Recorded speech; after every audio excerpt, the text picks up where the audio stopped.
Bonsoir mon frère, bonsoir ma soeur. Nous voici arrivés au moment de développer un autre grand thème que l'Éternel nous a inspiré par sa grâce. Et ce grand thème en question, nous l'intitulons « Rentrer en conflit avec l'Éternel est un combat perdu d'avance. » Rentrer en conflit avec l'Éternel est un combat perdu d'avance. Oui mon frère, ma soeur, laissez-moi nous dire, dans l'histoire de la création, aucun être spirituel, aucun être humain n'est rentré en conflit avec l'Éternel et en est sorti vainqueur ou victorieux. Nada mon frère, ma soeur. Personne mon frère, ma soeur. Et le premier être qui avait accepté de rentrer en conflit avec l'Éternel, c'est Satan le diable. Et à cause de la guerre qu'il avait accepté de mener contre l'Éternel, il s'est retrouvé aujourd'hui, Satan, il a perdu les privilèges qu'il avait auprès de l'Éternel. Et aujourd'hui, il se retrouve chassé du ciel vers la terre. Et mon frère, ma soeur, la deuxième personne qui a accepté de rentrer en conflit avec l'Éternel, c'est l'homme comme être humain. Et mon frère, laisse-moi te dire, aucun homme sur cette terre n'avait accepté de rentrer en conflit avec l'Éternel et en est sorti vainqueur. Aucun, mon frère. Nous connaissons l'histoire de Pharaon qui servait le Dieu des Nil. Pharaon avait accepté de rentrer en conflit avec l'Éternel, le Dieu de Moïse. Nous connaissons son sort. Il avait perdu la bataille. Et si nous prenons encore le cas de Goliath, qui servait le Dieu des Philistins, Dagon, et la Bible nous dit ceci, parce que Goliath avait accepté de défier le Dieu des Israélites, le Dieu des Israéliens, il s'est retrouvé décapité parce que l'Éternel ne pouvait pas accepter de voir l'être qu'il a créé s'opposer à lui, mon frère, ma soeur. Nous connaissons des différents exemples dans la Bible. Mon frère, même dans le monde où nous sommes, aucun être humain n'avait accepté un jour de défier l'Éternel et en était sorti vainqueur. Aucun, mon frère, ma soeur.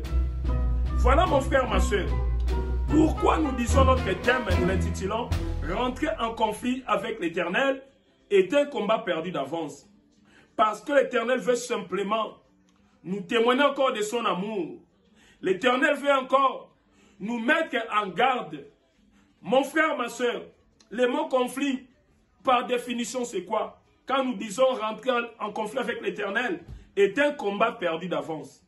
Oui, mon frère, ma soeur, le mot conflit, si nous prenons les dictionnaires, il est défini étant l'ensemble des sentiments contraires qui s'opposent entre deux personnes ou plusieurs personnes.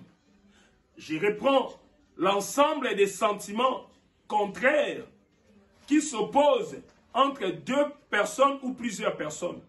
Je crois, si nous prenons l'exemple des guerres qui se font dans ce monde, un pays qui agresse l'autre, vous verrez dans ces deux pays-là, ils ont souvent les deux points de vue différents. Et c'est ce qui fait qu'il y a la présence du conflit, et ce conflit-là engendre la guerre. Et dans cette guerre, rassurez-vous mon frère, ma soeur, il faut impérativement qu'il y en ait un qui soit vainqueur et l'autre perdant. Mais rassurons-nous mon frère, ma soeur, cela ne peut jamais et n'a jamais été le cas avec l'Éternel. Car l'Éternel, à chaque fois qu'un être spirituel ou humain accepte de rentrer en conflit avec lui, c'est cet homme ou c'est cet être qui finit par perdre la bataille.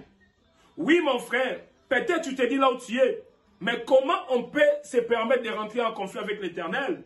Quand même, lui, c'est le Dieu créateur. Oui, mon frère, peut-être tu ignores. Nous allons évoquer trois types de moyens par lesquels nous nous permettons de rentrer en conflit avec l'Éternel sans les savoir.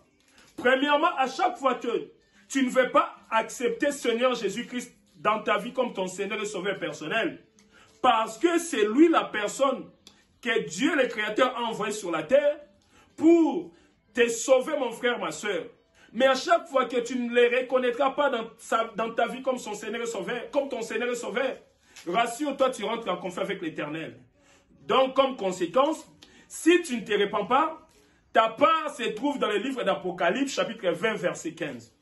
Et la deuxième façon de rentrer encore en conflit avec l'Éternel, c'est quand tu marches en contradiction totale, en désobéissant à la parole de Dieu. Rassure-toi, c'est aussi un moyen de rentrer en conflit avec l'Éternel. Et à chaque fois aussi, ce point s'adresse plus à ceux-là qui enseignent. À chaque fois que tu dispenses des enseignements hérétiques, tu enseignes des faux enseignements, des enseignements qui sont contraires à la parole de Dieu, à la vérité. Rassure-toi, tu rentres aussi en conflit avec l'Éternel. Et tout ce monde-là, votre part se trouve dans le livre d'Apocalypse chapitre 20, verset 15.